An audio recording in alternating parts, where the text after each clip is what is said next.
Good evening. The next section of graphs and tables, we're looking at the second type of frequency distribution.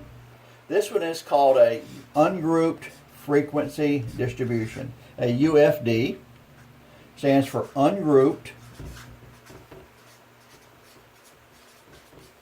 frequency distribution. Okay. An ungrouped frequency distribution is used when you have quantitative information which is discrete level. Do you remember what discrete means? Do you remember what quantitative means? Discrete means things which are counted, okay? As opposed to continuous, which means things which are measured. Okay? So we're going to make a table here. Fortunately, we don't have to draw one of these. Okay? Don't have to worry about. Okay? Various things we've talked about before. We don't have to worry about them here. Okay. So, in an ungrouped frequency distribution, what does ungrouped mean? Okay. What does discrete mean? Here's our example. I'm going to take some playing dice, got from my wife. I'm going to roll the dice, and then we're going to count. Look at the total or the face value, and we're going to make a table of those values, and then use that to draw a series of graphs that relate to this kind of information. Okay? So, I'm going to roll the dice 25 times. I've got 5 dice. I'm going to roll each one 5 times as a group. And I'm going to write some things down here on the side of my paper real quick. Okay? When you roll a die, there are 6 faces, so the numbers 1 through 6 are the possible values. So there is an order to the values, 1 through 6. Okay? So on my table, I start with, okay, my first column will be the class values. And in this case, this will be the die roll. What is the value on the die roll? Okay. The second column is going to be, I'm going to use something called a tally this time to help me keep up with it. Okay. It's just an accounting tool. Then I need frequency, identified by F. Okay. In just a moment, I'm going to add another column. 1 or 2 columns, perhaps, for other information. Okay. Now, we've already decided if you look at a die, there's only 6 faces, so the possible values are 1, 2, 3, 4, 5, and 6. There are no other possibilities on the roll of an ordinary die. Okay. Okay. We're going to roll die in class a number of times. When rolling die, you can cup them in your hands and then shake them vigorously and just drop them on the table. And I'm going to look at what I got, okay? I got 1, 1, so I'm going to put a tally mark here for 1. I got 1, 4, 1, 3, 1, 5, and 1, 6. Okay? Now, shake them up again, throw them out. Oh! You got 3 1s, so that adds 3 more here. I got a 4 and a 5. So I put those down. That's 10 rolls. I need some more.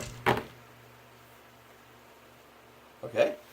I got 3 5s, a 4 and a 6. 4, 1, 2, 3, and a 6. And I need 10 more rolls. Come on, 2. Need a 2. 1, 2, 3.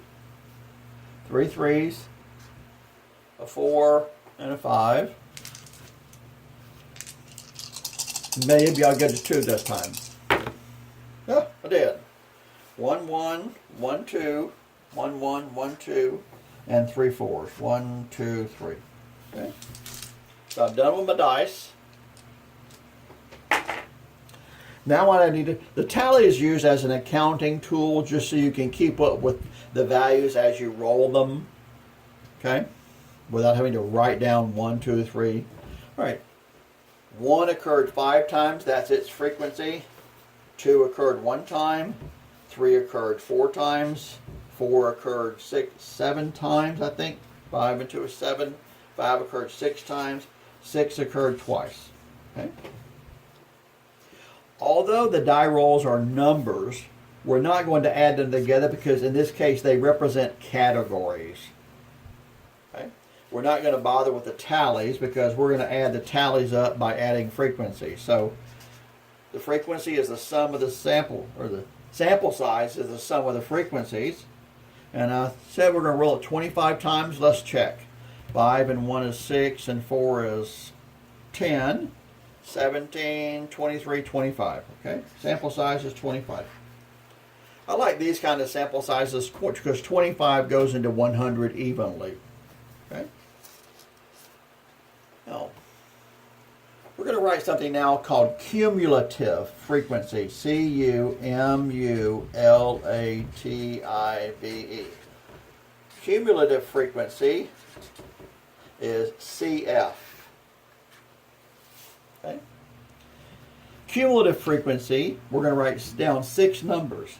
Cumulative frequency refers to the number of values in that class and all the classes that came before.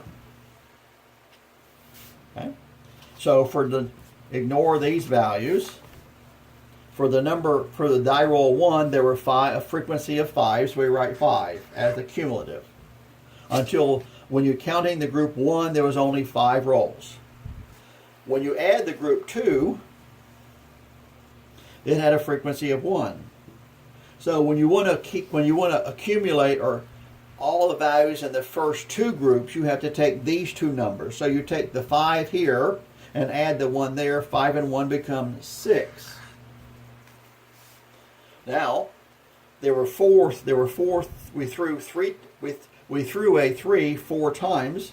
So these 6 rolls plus those 4 rolls give us 10 rolls. 10 and 7 is 17. 17 and 6 is 23. 23 and 2 is 25. Okay? If you've done your mathematics correctly, then this value, your final cumulative frequency, has to equal your sample size. They have to equal. So we do not total these up. Okay? So this is your ungrouped frequency distribution. It is used for typically small numbers of discrete or counted values. So these should be integers. Okay? Tally marks are an accounting procedure, and we use the individual frequencies, adding them as you go down